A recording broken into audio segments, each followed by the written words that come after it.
Let's get you hooked. Welcome inside the inaugural edition of the Stampede, a podcast on the Texas Longhorns, sponsored by Rise Energy Strips, our sponsor from day one. We're so excited to have them on board. Please try out some Rise Energy Strips.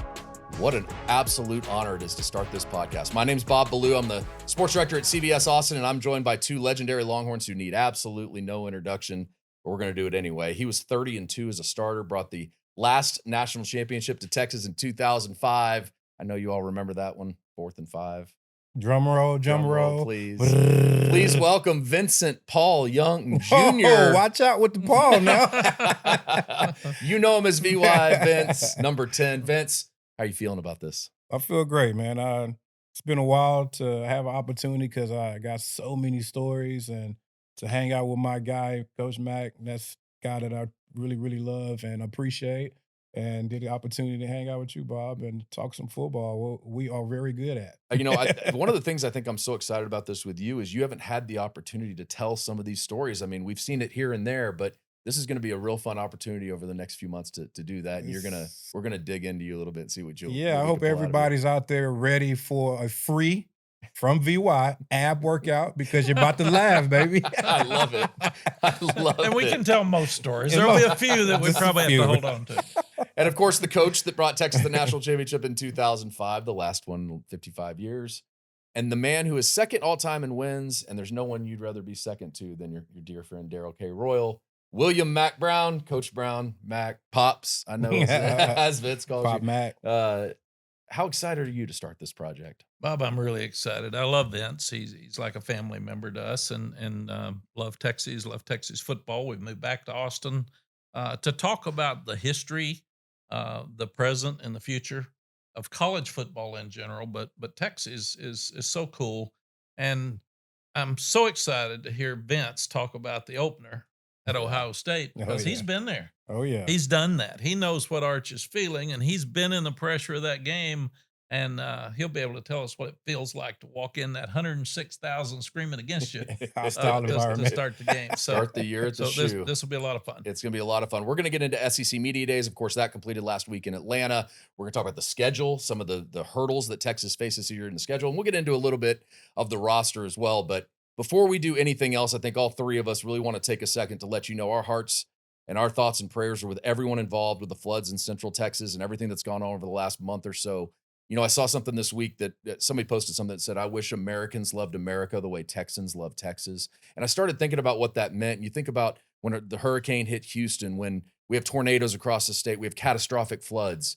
This state rallies behind every single one of those events. And I know that everything that's happened over the last month, there have been so many people that have poured their hearts out, volunteered their time, volunteered their checkbooks, but raising awareness is a big part of it too. We saw Michael Taff at SEC Media Days this week wearing a tie with the initials of the 27 victims at Camp Mystic. All of these things are so near and dear to our hearts as Texans. And I know you guys feel the same way. We just want to extend our deep felt sympathies and our thoughts and prayers with everything that's going on across the state right now. Yeah, it's just horrible. It's tragic. And you got to be grateful when you're healthy, and you got to pray for those and take care of those that aren't. It's we don't know what's going to be thrown at us, and then we got to handle it. So prayers with those that are handling such tragic news. Yes, prayers and sticking together. You know, I say all the time, when you walk out your household, try to give more positive, more love, because you never know what somebody's going through. And that situation is awful, because especially kids. Yep. You know, oh man, you never want to see that. And I have my son and my kids, and every day I wake up in the morning, I pray for them, and hopefully that I could continue to be a good dad and protect them. And that situation was tough, but at the same time, like what you just said, one thing about us Texas people, we're gonna all stick together and come together and do whatever we can. It's definitely for those families. And Bob, how cool for Michael Taft. Unbelievable. Oh, yeah. At a time where he's got pressure, Mhm. he's got the opener with Ohio State, and he took a moment Yes. to talk about how sad it was for those who lost people. So Good job, man. Good job. that's really, really classy of him. And he's had real loss in his life too. He's dealt with a lot of things that normal 21-year-olds haven't had to deal with. And he said they got on the plane and he looked at Arch and he said, how cool is this? We get to get on a plane, go talk for 4 hours about football. Yeah. Like that's his personality. That's his life. And Michael Taft's an incredible example of what Texans are like and the way he felt. So again, our thoughts and prayers with everyone across Texas. I know there's no easy transition to go from that into talking football, but sports is a release. It's a way for us to talk about things when have a little fun when things get rough. And so we're going to do that today. But our hearts and thoughts and prayers are with everyone there. As we launch this podcast, there was no better way to start this thing than to talk about introductions. So let's talk about the introduction of Vince Young to Mack Brown and Mack Brown to Vince Young. I think so many people know so many things about you. I don't know if they know the story of how y'all met. Vince, I want to start with you. You're obviously the highest profiled recruit of in the nation that year. You're going through your high school, you're trying to just enjoy high school too, enjoy your friends, all that kind of stuff. And here comes Mack Brown, knowing that he's going to come recruit you. What was that first meeting like, and how excited were you to meet Coach the first time you met him? Wow, it was weird because you're a young man watching University of Texas on TV, and you like, this celebrity guy is in my house when have interest to bring me to the University of Texas to play quarterback. And I thought it was amazing. When he first walked in, he was with Coach Greg Davis, Coach Drake, may he rest in peace, and Tim Brewster, and I think Coach Chambers was there as well. And for them to come in and hang out with me for a day and just talk football, and it was a crazy situation because recruiting, it's like there's no book to it to me. Mhm. We was getting recruited and people coming by all day, every day. And I was excited to meet Coach Brown and just the respect that he had, for one thing, for my family. I'm a young man that basically, predominantly women in my family. And for him to walk in, we didn't have that many seats on the floor. I mean, the chairs in the house. And, he made sure my sisters and my grandmother and my mom had a chair. And he made sure the coaches had somewhere to sit. And I was like sitting on the floor. I was like, he asked me, "You mind me sitting on the floor with you?" I was like, "Yeah, sure." But we got roaches now. We got a little. I don't know if you want one of those pets to climb up your arm. We're good. I can handle roaches. I can do that. So just having fun with that. But I thought it was awesome to have him there to talk to me about how he felt about me coming to the University of Texas, and I thought it was a dream come true. And he had to go through my grandmother and my mom, the tough ones in the Yeah, family. and that was the thing that probably made the biggest impression on you, right? The way he treated your family, the way he Oh treated your yeah. mom and grandmother. Oh yeah, a lot of people know me, and people across the world. They know one thing about me is all about the women in my family because that's who raised me. That's who I care about. That's who I love. And if you can't respect the women, not just in my family, but women, period, in our world, I can't deal with you because I don't deal with that disrespect. And that's one thing I saw the first day I met Coach. And then when we got on campus, even when he's about to say a bad word, he tells all the ladies, "Excuse me, can y'all back up for a second?" Just to show his type of character, type of person he is. And when he did that in my household, and then he didn't just do it for like just for show. Yeah.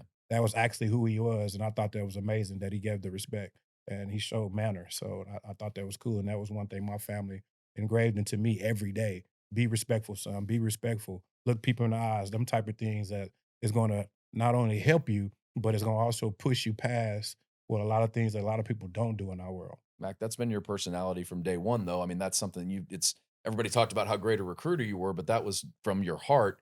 I think he named 5 or 6 coaches. Did you take 5 or 6 coaches to every Took recruiting the whole visit? staff. I think. No, I hired Bruce Chambers because he was the head coach at Dallas Carter. Mhm. And Texas had not had great success in the inner city of Houston or Dallas. And he told Mhm. me a lot of the people that are older of color in those cities couldn't go to Texas. Mhm. Mhm. So it's not going to be easy for you to walk in there. I'm going to Madison High School. Yeah, right. And Ray Seals and Coach Seals was wonderful. I saw Vince play, and I think it was a playoff game. It was either Westlake or North Shore. Door sure. North Shore. And I mean, I've never seen anybody compete harder than he did. He covered kickoffs. He played safety. He whatever he needed to do to win, he was going to win the game. So I was in, and I said, "This guy, we're going to go get him." Mhm. Period. And then I go to the house, and Coach Royal used to say, "You got to get the guys that have it." And the quarterback now is the guy in college football. He touches the ball every time. Mhm. So if you got a great quarterback, you got a chance to win all the games. If you don't, you're not going to. So I asked Coach, high school coach was at practice one day, and he came up to Coach Roll and he said, "Coach, I want to be like you. What's that going to take?" And Coach was he took complicated things, made them simple. He said, you got to have it. If you got it, you'll make it. If you don't have it, you're not going to make it. And if you don't know what it is, you got no chance to make it. He turned around, walked off, and Coach Royal said, he ain't got it. So Vince had it. And it means when you walk in the room, everybody stops and looks. He's got charisma. He's got energy. He's got confidence, and people want to follow. He's like the Pied Piper. So I go in the home, and when you take 4 coaches into the home, you're looking at mom and grandma and Vince to see if they fit you too. Mm-hmm. Everybody thinks we're recruiting them. Well, they're recruiting us. They're trying to figure out what fits. Mm-hmm. So we're all sitting there, and I was raised right. I'm not going to let anybody walk in front of. I'm not going to walk in front of anybody going in the door. My dad's on my shoulder. He'd kick my rear end if I did. Right. I'm not going to let a lady stand ever if there's not enough chairs. Ladies should be there. And I had to sit. So Vince is sitting on the floor. Why not me? It's the same thing. And it wasn't a recruiting thing. It was just what's right. Right. So grandma's tough. I loved grandma, and she's tough. And she was going to ask you all the hard questions. And there was some question about whether a person of color would be the quarterback at Texas. And a lot of people were recruiting Vince, some at safety, some at receiver, because he can play anywhere. But he wanted to be a quarterback. So grandma looked at me and said, you promise me he'll be a quarterback? I said, yes, ma'am. And I said, I can't promise you he'll start. But as long as he wants to be a quarterback, he'll be a quarterback. And that didn't change. And mom's the same way. Mom just kind of pitched in with grandma. She'd say, I agree. It's almost granny first. She's the head coach and mom. She was the head coach. So, but we fell in love with Vince and who he is and what he is. And the rest is history. I mean, he's unbelievable. He and I have grown so close. There was an early practice where I yelled at him about something. He came over to me and said, I've never been yelled at by a white man. I don't like that. And I said, well, I think I'm white. You said that, Vince? Definitely. He did. I said, well, I am white, and I think I'm going to stay white, and I'm going to yell at you again. So we got to get over that, man, and make us good. And he patted me on the head and says, I got you, Pops. We've never had a tough word since. I mean, it's just, we talked about music in the locker room, but what Vince was able to do, and especially with me, he'd walk in the office and say, Coach, I got something I want to talk to you about. Team needs this. We need to fix this. We need to do that. And I listened because I trusted him and I believed him. And he would listen if I said, can't do that. And here's the reason we can't do it. Yeah. What else can we do to get close to that? But the administration let us do. And that's why he and I have had such a great run here and had so much fun together. Yes. And to this day, still do. And I love watching his son Jordan grow. Yeah. If I was still coaching, I'd offer him now. I would have offered him 4 years ago. But, you think the stories of this podcast are going to be any good? That wasn't a good teaser. I don't know what is. I want to tell one quick story. I grew up in a Texas family, blood burnt orange all my life. And my opportunity when I got to meet Coach Brown for the first time, I've covered Texas athletics for 20 plus years. But I went to Big 12 Media Days back in like 1999. It was in Dallas, and that's where my family's from. And I got to take my dad to they had the Fox. Remember the Fox Sports party they would have that night, and they'd have a party that night. And I got to take my dad to it. I didn't know if we were going to get to meet you or anything, but my dad just wanted to come down. And so there was a moment where you were kind of standing there, and I walked over. I said, "Coach Brown, my name is Bob Ballou. I work in Columbia, Missouri right now, but." My dad's a big Texas guy, and I really just wanted to introduce you to him. Hi, Harry Ballou, graduated in the 1969. Went through a few things. So a year later, and you were great, obviously. And a year later, we're in Kansas City for Big 12 Media Days, and Coach is there again, same type party.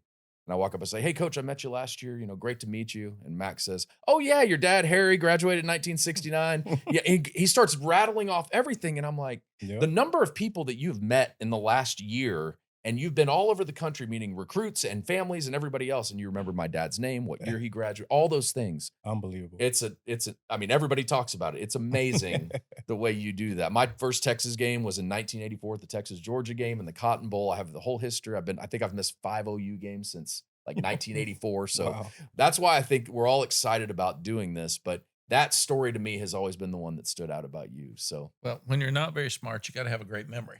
So I just try to memorize everything. and, That keeps me afloat. and you do a well, good job at it. I know that much. well, we mentioned SEC Media Days. Let's get into it a little bit. Obviously, Texas just coming off last week's SEC Media Day.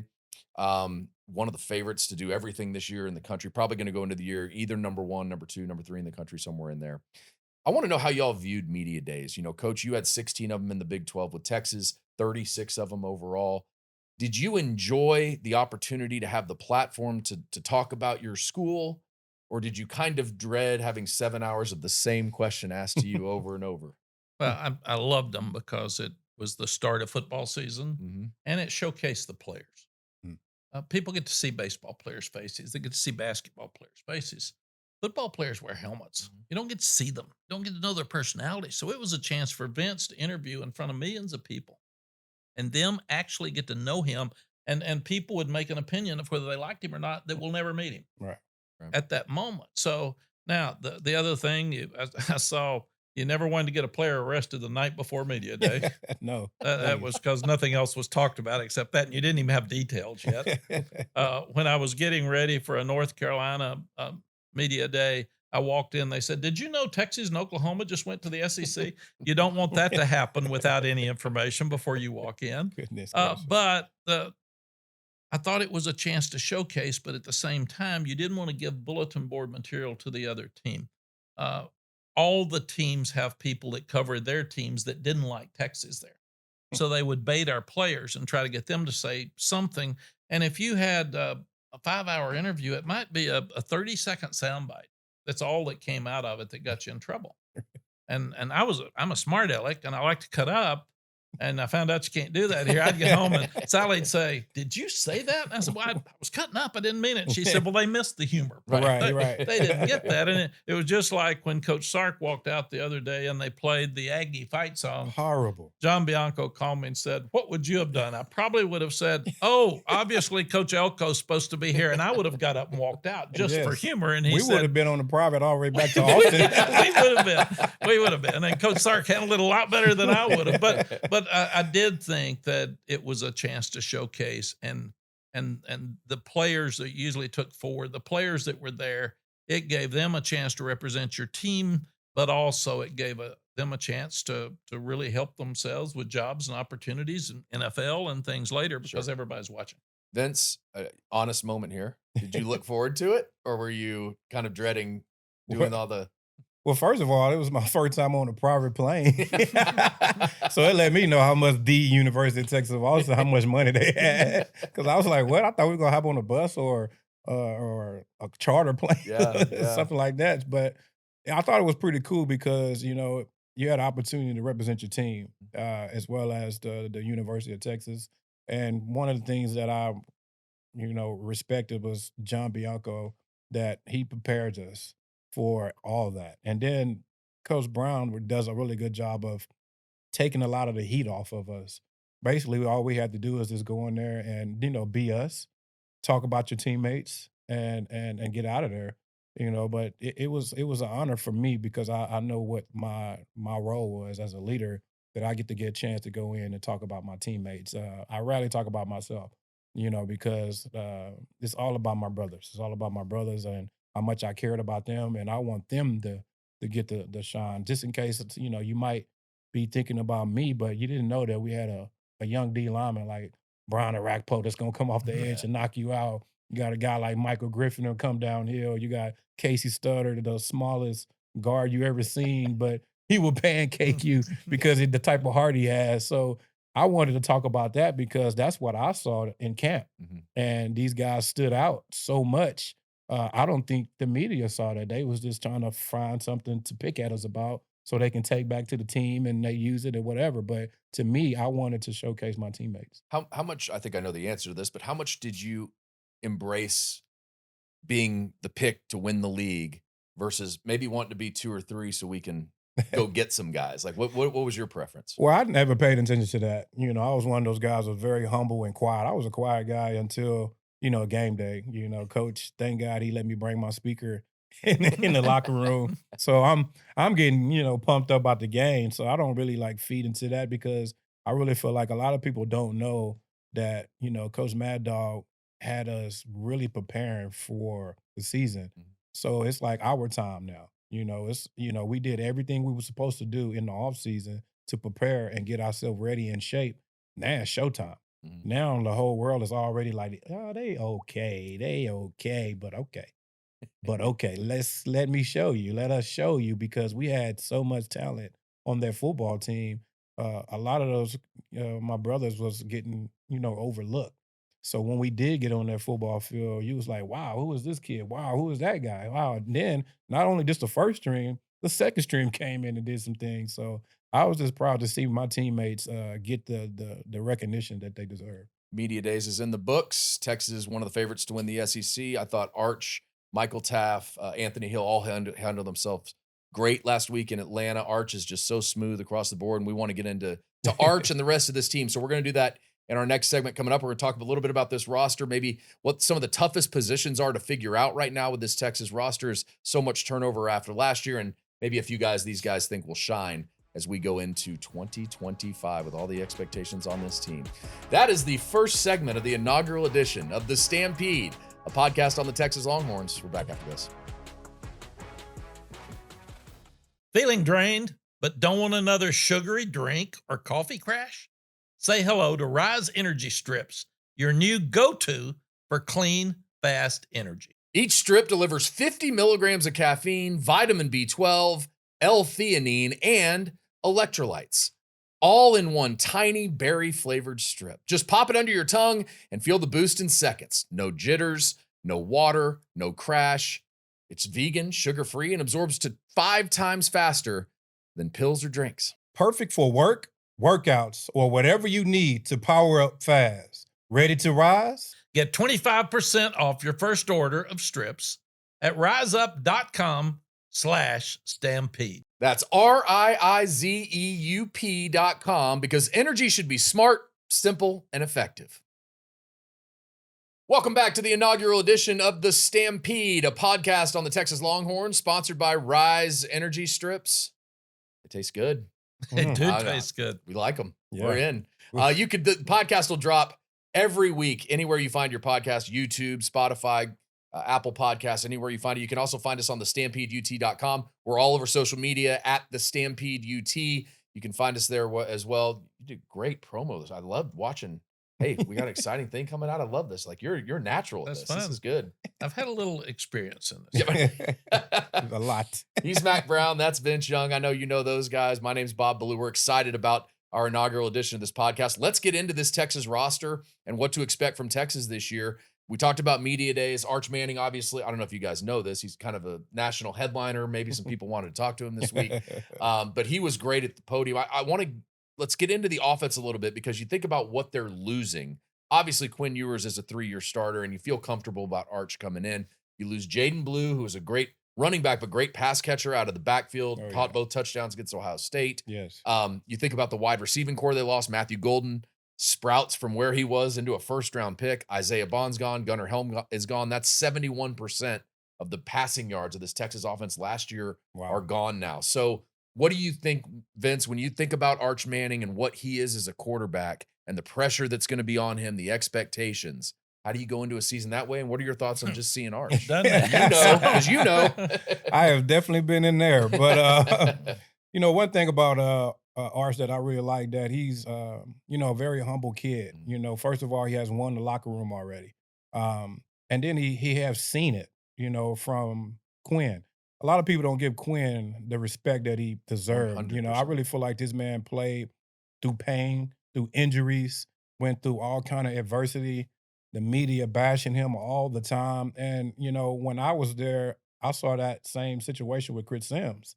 And I was like, whoa, I don't know if I want to play quarterback at the University of Texas because they was calling him Chrissy and calling him all kind of names. And I really feel like he still played well. So I feel like Arch Manning saw that with Quinn, and it actually helped. And one thing I like about Coach Brown, what he did, he make you redshirt. He wants you to go travel and learn how to travel. Write the plays down. Be around the quarterbacks and how to prepare yourself and things like that. And I really felt like that helped me. So With Arch, it's a little different because he played a little bit, and I'm glad Coach Stark threw him in there to get a couple reps as well. But I really feel like, Arch has a really good mentors. He has his father, he has his uncles, he has a lot of people around. Myself, I've been messing with him up and down the sideline, the last years. So I just see him, understanding that he has a lot of work to do. But in the same time, I really feel like you have a coach that is an offensive guru. He's going to put you in great situations, and all you have to do is just play the game and play and pay attention and get yourself prepared to play because Coach Stark is going to get you in the right position. And then one of the things you have to do is continue to keep working. Axe coach cannot go against the first team defense. Like Coach said, he always said, "You're going against the best defense in the country right here in your backyard." So I hope Coach is doing that when camps start, that he goes against the first team defense a lot to get more reps because he's going to be going against the best, and I hope that's definitely going to help him. Mac, have you ever seen a quarterback better prepared for an opportunity than Arch to get to not just have the family he has, but a redshirt year, then to sit for a second year and play a little bit here and there, Yeah. and now get this opportunity in a third year? No, and I was so impressed with him at media day. Yeah. Steve Spurrier said if he'd been that good, he would have started over Quinn Ewers. And they asked him about it, and he said, "Oh, Coach Spurrier's a great coach." Next question. So he was smooth, and he's been raised right. Archie is a dear friend of mine, and I recruited both boys. In fact, all three with Cooper too, as Archie's dad. They're the first family of college and pro football, probably because they've all played. Yeah. And but he also seems like he listens. He's very humble. He said it's too much has been written about me, no more than I've accomplished. I mean, he is he's kind of self-deprecating, Mhm. but I like it. He's a whole lot like Vince at the same age, and I see a loss of offensive linemen, which is a concern. Yeah. You can put 4 of 5 starters. I four or mean, that five is starters Yeah. and four in the NFL. Mhm. And then receivers, there's a lot of those. You can Yeah. catch up faster as a receiver than you can an offensive lineman. When Vince was young, redshirt freshman, we started Chance Mock. And Chance Mock was 17 touchdowns and 1 interception. He was Mm. throwing the ball well. We couldn't run the ball. And the offensive line was young. They were all going to be good, but Yes. they weren't good at that time. They weren't consistent, and we stunk against Arkansas. And then we brought Vince in and said, "Okay, we've got to run the ball." Arch runs the ball much better than Quinn, Yeah. and I'm a huge Quinn Ewers fan. The Sure. way he handled things, I Yes, did he think did. it was a whole lot like Chris Sims. Yeah. People weren't fair to Chris. Chris won a lot of games here, and he and Corey Redding with that #1 recruiting class got us Love started, Corey Ready. or we probably wouldn't have won the national championship later. But the ability to run the ball with your quarterback Yeah. gives you a chance to make the offensive lineman, gives them some time to grow up, and they don't have to block everybody Mhm. because Vince and Arch and Colt could outrun some people Oh, yeah. Mhm. And make some guys miss. and Yeah, make some yeah, guys that's miss. right. That's right. And the better the player, the stronger he gets in the fourth quarter. Vince was always stronger in the fourth quarter, and everybody else got tired. Oh, yeah. Ricky Williams was stronger in the fourth quarter, and everybody else got tired. Those safeties started ducking, man. They didn't want to. I would too. They- They got a guy running like that. And the other big question is, C.J. Baxter was such a great player. Yes. Hurts his knee, and now the staff has to really work at how much can you give him, how much can you put on his knee, when do you put him in a scrimmage, when do you hit him, and make sure that you have him ready to play, but he still gets hit enough that he's not going to fumble the ball and he's not going to be scared. Right. So I think those are the question marks. The other thing that when you lose great players like they have over the last 2 years, 23 draft choices, when you Yeah. lose those great players, you can replace the ability, but do you replace the experience? Right. Do you replace the leadership? Do you replace the confidence? And I think that's the biggest question mark. And I think you get to a point with a program that you believe in the leadership, you believe in the development of the team. And as much as they've lost, you say, we're excited about the talent we have coming in. We believe these guys can do it. That's a really good thing, too. Sark said this week, we're going to be cautious with CJ. There's no need. You're going to play 16, 17 games if you're going to win a national championship. Yeah. So you got a long season ahead. So early on, I mean, maybe against Ohio State, a few more carries than you'd think, but maybe in those first 3 games after that, the non-conference, they kind of just give him a few carries here and there, let him get adjusted to all these things again. I want to touch on the defense as well for a lot of reasons. Again, same type thing. Lost a lot of guys to the NFL That front seven was so good last year. Anthony Hill, obviously back. Colin Simmons, those two guys are going to be amazing in that front seven to Oh my watch. goodness. But I wanted to touch on the defensive tackles for a couple reasons. Murad Watson coming in from Syracuse, freshman All-American, was great last year. Cole Brevard coming in. You know Travis Shaw a little bit, right, Coach? So let's talk about Travis. What does he bring to this defensive line coming from North Carolina? Travis is 6'5". He's 330. He can run. He's had a sore knee. They fixed his knee this spring. I think Travis will have a breakout year and be a great player. He was the number 1 or 2, depending on the ranking, defensive lineman coming out in high school. He is a great young guy. He's really smart. I talked to him this spring. He's excited about what he went through this spring. He's excited about the opportunity to play. And like when Danny Ford won a national championship at Clemson, they rotated 9 guys up. Oh, wow. They just rotate them. So every 6 plays, you'd come in. And that's what I see Sark doing.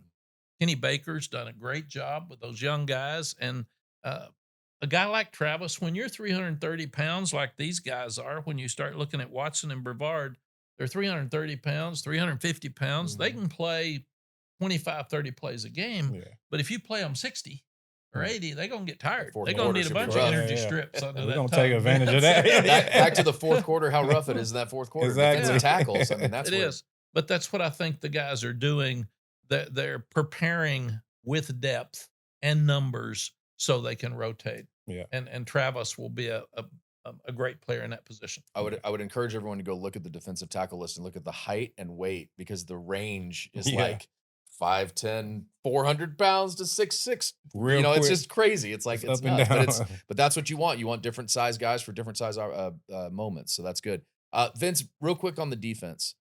You had obviously an unbelievable defense. How much as a quarterback does that take off your plate, knowing I'm going into a game where I can relax because I know my defense has got me and I've got them? Right. I mean, one of the good things about our chemistry that we had in 06 and 05 and 06 was we challenged each other at practice. You know, we wanted them to get more extra laps after practice and up downs and things like that. So it made it a competition at practice, even in the game, you know, because we did, after we win a game on Sundays, we did like a little circle dance, and we wanted more offensive guys to be in the circle than the defensive guys. Yeah. So we always competed against each other. So when the game time came, it was easy. Mhm. You know, so when you have that, you could depend on, like, sometimes you don't want to punt the ball.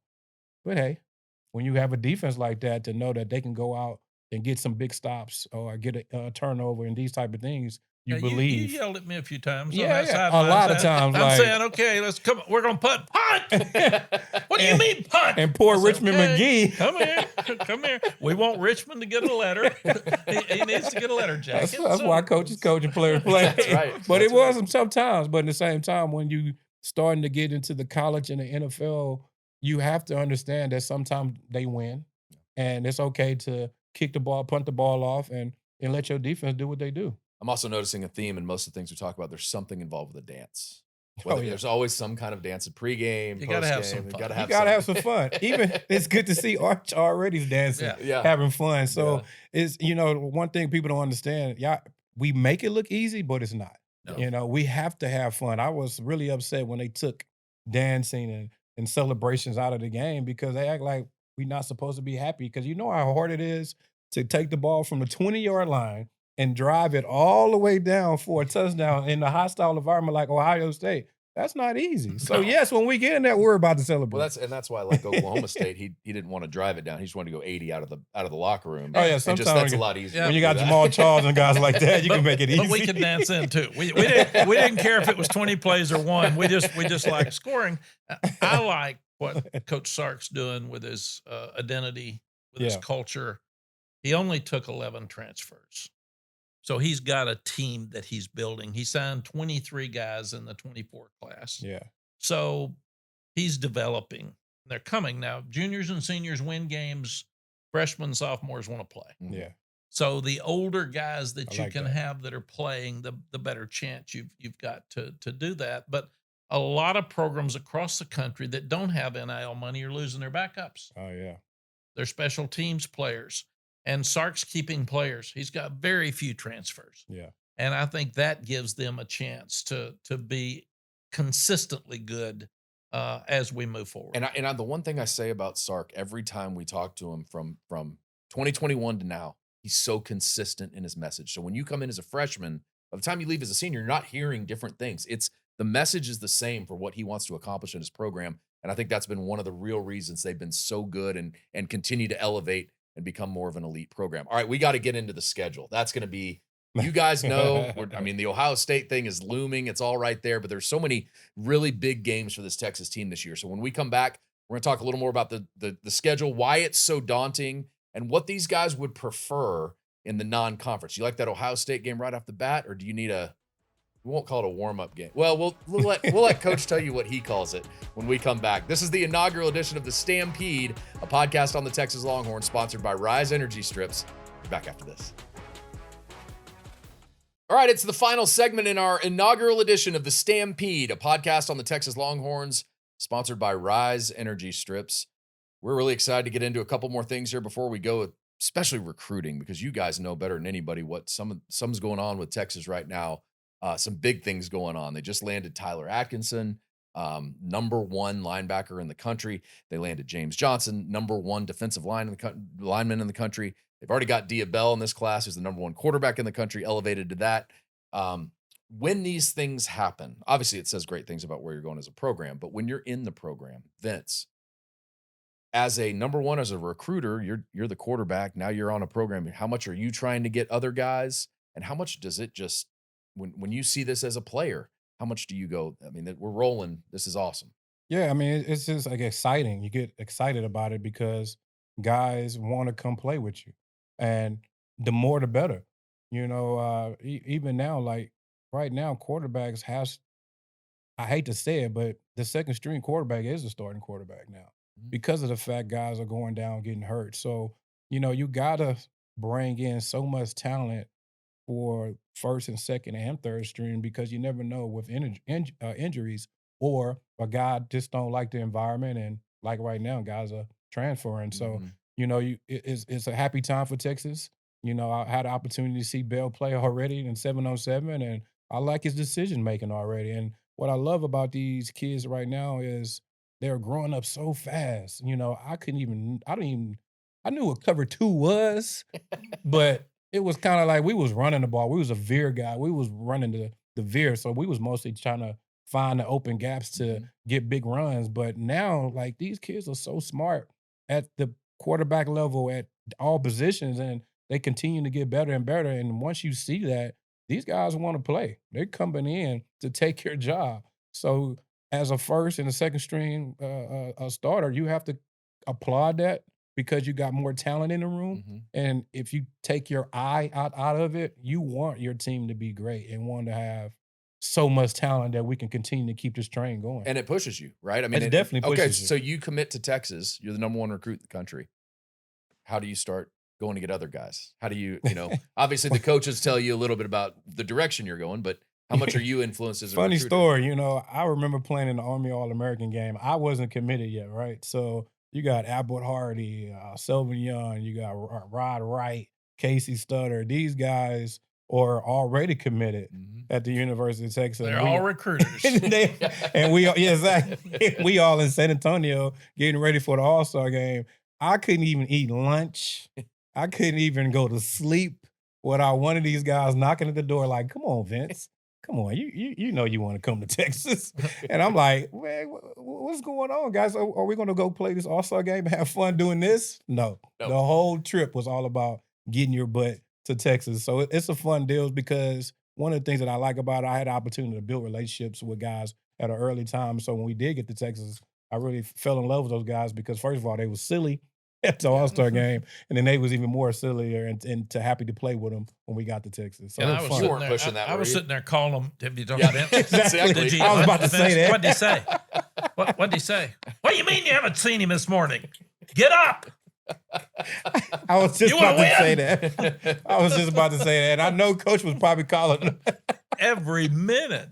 The other thing about young quarterbacks, they all have a quarterback coach in high school. They've Oh, got man. gurus. They're all playing 7-on-7 tournaments. You didn't have all that. No, And we not. didn't have that in Texas at the time. So quarterbacks are more prepared now at a Yes. younger age than they've ever been. And I do think um, Dia Bell's dad was an NBA player, so he's kind of like Arch. He's got experience. He played for Mike D'Antoni, who's my neighbor now out at Spanish Oaks, and Yeah, he totally. says that his dad's wonderful, and he can't wait to watch the young guy play. But you got to have a guy to take Yeah, the guy's place. We had Colt ready for Vince when Vince left, and Mhm. it's just that's part of the progress of a program. You can't be consistent unless you've got that quarterback that's ready to go. exactly. I And don't injury, yes, but maybe to step in and take over the next year. I Yeah. don't think this will be the last time we talk about recruiting because I have a feeling there'll probably be a few more commits over the next few months that Yeah, and Exactly. as and this program and Bob, builds. if I could, Yeah. Samari Smoke Matthews Yep. just committed to Texas. He was one of our top recruits at North Carolina from Charlotte. Tyler Atkinson is a great player with a tremendous family. He's from Atlanta. Now you can recruit more national because of NIL. You Right. can fly parents in and out, so it's Yeah. easier to go see your son play in LA or Austin or New York than it was when we were here. We had a regional recruiting base. Yeah. Yeah. Most of our got I 95% was of gonna our say, guys from Texas. So right. that was it. But the other thing Sark's done, his GPA, his team GPA was a 3.31. Oh yeah. Every player on the team over a 3.0. These two young guys are really smart. They've got great families. He is building an identity and a culture where you have to be a fit before you can come here. Yeah. And these young guys are the example of what he's building.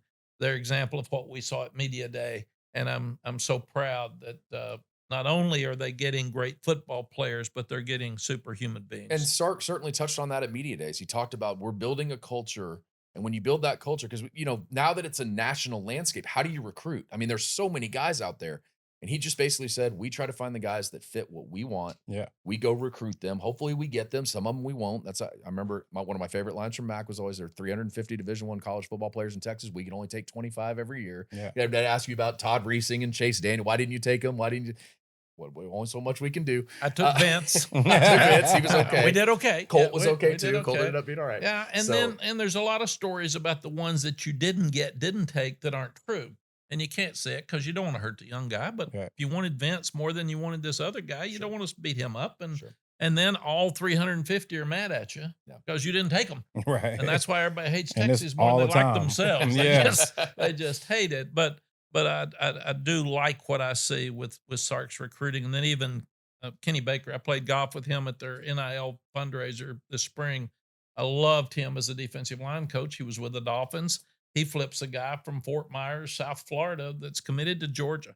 And how does Sark go into Atlanta and get a guy at Grayson High School Exactly. that Georgia's got It's a committed? big kid. And how Or- does or he that- how does that he do it Georgia and on Clemson. media day? That's the other Yeah. part of it. The Right. timing That's on a some of big this kid, stuff. too. Yeah, that's pretty good. Kirby You- seemed a little down. Sark seemed a little up. I'm not sure what happened. Yeah, you want And they all of friends that. too. Yeah. And they good Well, friends. they too. were. Oh, they.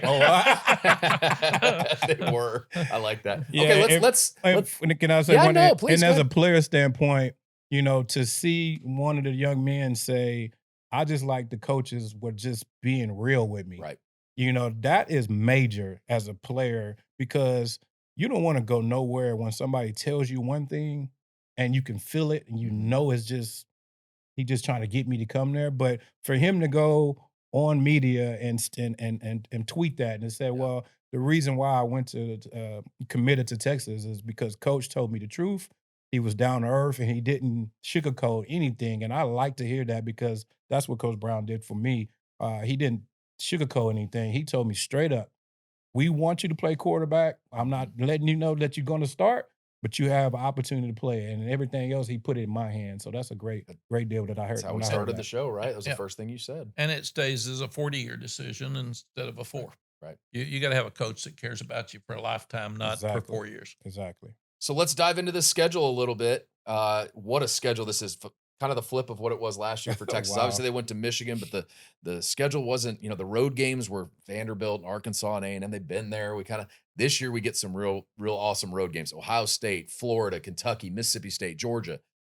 When you see the schedule come out, what stands out to you most? What's the landfall? What's the trap game? What do you guys like about the schedule? And obviously we'll get into what starts the season, but in general, what's the one game you look at and go, that's the one I can't For wait me, I wish you guys, NCAA, the committee, all these voters, everybody, was stop letting us play these teams and start doing what the NFL doing. Let us practice against these guys Mm, and have a little small scrimmage during the week. But I want to see more Texas Ohio games. sure.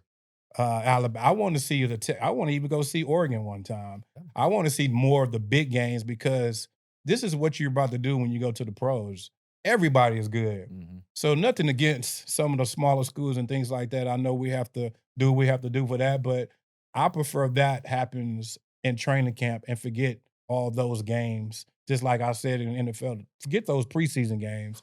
You know, let us do these more at practice because now we're ready for the game. And Mhm. injuries are happening back to back. There's so much. So I believe in that. And then one of the games that I pick, I think that Florida game is going to be a tough game because Yeah. one of that young quarterback down DJ there in Florida, Lagaway is good. Lagway is an animal, is a beast. So I want to see how we handle that down in Florida. And that's the week before Oklahoma too. Coach, what's yours? Well, I think it's Ohio State because Identity, yeah. that's the identity. If we hadn't beaten Ohio State with the BCS, they would have played USC for the national championship instead of Definitely. us. Now it's not as important now because Clemson lost to Sure. Georgia in the opener last year. They still get to the playoffs Correct. by winning the conference championship. But to me, Arch has got to go into the shoe, which as we get closer to the game, Vince can talk to us about Of course. what that's like. Yeah. And nobody else can that's here because nobody else has done that and won. But then if you win the game and you've got 3 warm-ups, easier games, 3 games you should win, do you get complacent? Do you get somebody hurt? Yeah. We lost a great player against Wofford on a kickoff Mm. return. He's a great player and never played again. Mm. Ruined his knee. Then they have an open date before the Florida game. So that's a stretch that I don't like. I like the fact that we opened up with Louisiana the week before we went to the shoot. Sure, yeah. So we won 60-3, and we got everybody at the hotel. We had to eat pregame meal. We had to eat the night before. We had to go through our meetings. We had to get on a bus. We did all those things. And the Texas newcomers are going to do that for the first time at Ohio State. Yeah. I don't like that. I'd rather have that warm up. I called it a scrimmage back before. I think that's not good either. You but said the coaches, y'all literally called it a scrimmage, we right? did because you're what are you going to show? Exactly. You didn't tell us that. I want no, you I to know didn't that, tell right? you You know, that. you didn't say that. We to didn't us. tell the players that either. We said you better win. Louisiana's going to come, Right. man. They're bringing it. Don't you go out there flat. 60 to 3. Exactly No. what he 60 did. to 3. We said when are we going to get them out? Who are we going to play? How many? But what are we going to show was the big thing. Texas got to show it all. Yeah. And then after that, how do you respond to winning? Yeah. How do you respond to losing? Yeah. How do you respond to 3 weeks of easy games? It's How tough. do you respond to an open date? Because more people get hurt on open date than any other time rather than preseason sure. because you're not focused as much. Yep. And then you go to Florida the week before OU. The week before OU is a hard game because everybody's talking about OU. Everybody.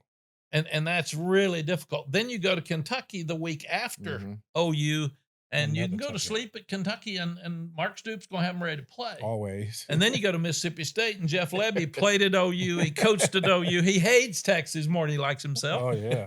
And so tough. I'm like Vince. I think we need to play 9 SEC games.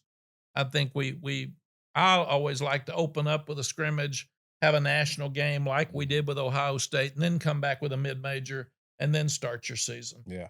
And I don't like open dates early in the season. Yeah. I like them late when you're Yeah. banged up and you When need you a really break. need them. Yeah. Yeah.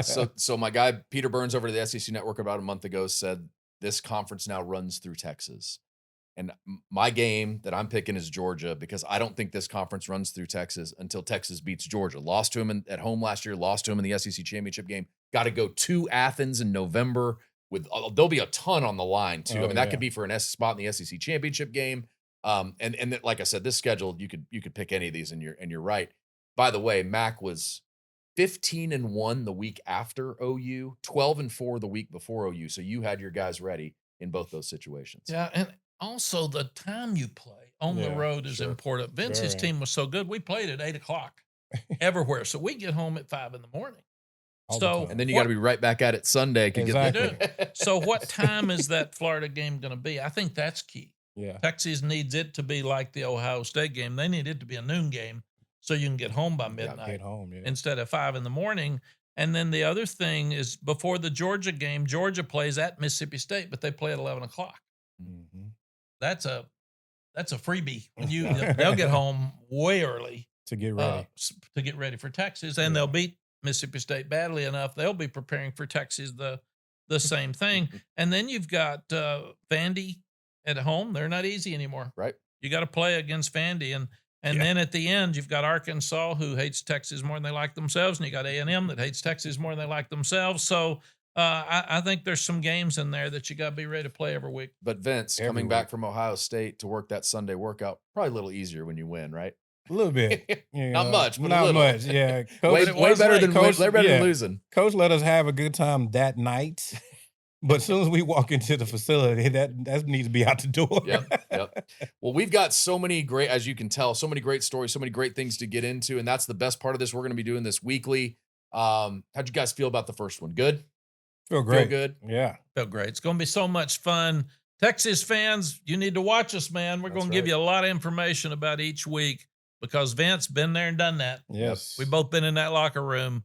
We can talk to you about building up to the games and can't wait to get ready for Ohio State. A lot of fun too. You're going to laugh. Remember, I'm giving you a free ab workout. Tune in, baby. You're going to laugh. Baby. Listen, I need it. Bob and I are I need staying it. off the workouts. We're obviously. Guys, but Vince is. What an awesome first episode for Vince Young and Mac Brown. Thank you guys for being a part Thanks, of this. Bob. It's going to be a lot of fun over the next few months. This was the inaugural edition of The Stampede, a podcast on the Texas Longhorns. You can catch us anywhere on social media at The Stampede UT, our website, thestampedeut.com.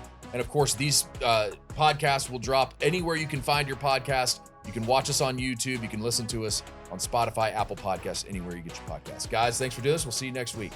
Sounds great. All right, Vince Young, Mac Brown, my name's Bob Ballou. Thanks for watching the inaugural edition of The Stampede, a podcast on the Texas Longhorns, sponsored by Rise Energy Strips.